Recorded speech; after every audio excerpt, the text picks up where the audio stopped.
మరి ఎందుకు రాజుని ప్రేమించినవో? నేను అడగగానే బ్యాలెన్స్ చేయిస్తాడు, నాకు పానీపూరి తినిపిస్తాడు, ఆటోలలో రోజు తిప్పుతాడు. నేను అడిగానని చెప్పి బిట్లు చూడ్డం ఆపేశాడు. ఏమన్నా పిచ్చిగిన లేసిందా నీకు? రాజు అందరు మగోళ్ళ లెక్క కాదు మేడం. దేవుడా, ఆ ట్రైలర్లోనే నీ జీవితం అంతా నేను ట్రావెల్ చేసినట్టు అనిపించింది నాకు. ఒంటి మీద సున్ని లేకుండా కాలు బయట పెట్టాలి, నీ సంగతి అయినట్టేనే. చాలా టాక్సిక్ రిలేషన్షిప్లో ఉన్నట్టు అనిపించింది నాకు. నువ్వు మన గురించి ఊరంతా టామ్ టామ్ అయిందంట. టమాటో అయితే లవ్ చేయవానే? లవ్ చేసేది పెళ్లి చేసుకోవడానికే కదా. ఏమనుకోరంటే ఒక మాట చెప్తా, ఇట్లనే కాళ్ళు ఒత్తుతారు, స్టార్టింగ్ పడ్డాక పీక నొక్కుతారు. మీ ఆయనతో మీరు ఎప్పుడు గొడవలు పడలేదా? ఇక్కడ టాపిక్ నాది కాదు. దెబ్బలలో కూడా ప్రేమ కనిపించింది. ఇదంతా సినిమాలలో బాగుంటుంది కానీ నిజంగా బాగుండదు. అదంతా ప్రేమిస్తే ఎట్లా నొప్పి ఇస్తారు నాకు అర్థం కాదు. చెప్పు.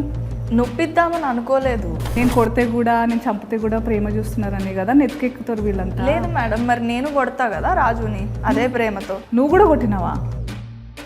ఇద్దరి మధ్యలో నలిగిపోయి నీ ఇష్టం ఏందో మర్చిపోయి బతుకుతున్నట్టు అనిపించింది. నీకంటూ ఒక ఇష్టం ఇష్టం అనేది ఉండద్దా? నిజంగా నాకు ఇష్టం ఉంటుందా మేడం? నాకు ఉండాలనే అంటున్నా నేను. మీరు రాంబాయి ప్లేస్లో ఉంటే ఏం చేస్తారు మేడం? నేను కూడా మస్తు దెబ్బలు తిన్నా. సిటీలో నీలాంటి ముద్దుగుండే పిల్లల్ని, ఇంత పద్ధతిగా ఉండే వాళ్ళని మస్తు మంది చూస్తారు.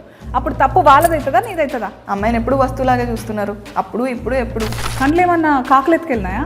చున్నీ వేసుకోకపోతే నువ్వు దూరం అవుతావా? బుర్రుందా? వాడు నా మంచి కోసం చెప్పిండు మేడం. నీ మంచి నీ బట్టలలో ఉందా? ఏమో మేడం, నాకు అవన్నీ తెలియదు. రాజుగాని ఏం చేసినా నాకు ప్రేమే కనిపిస్తుంది.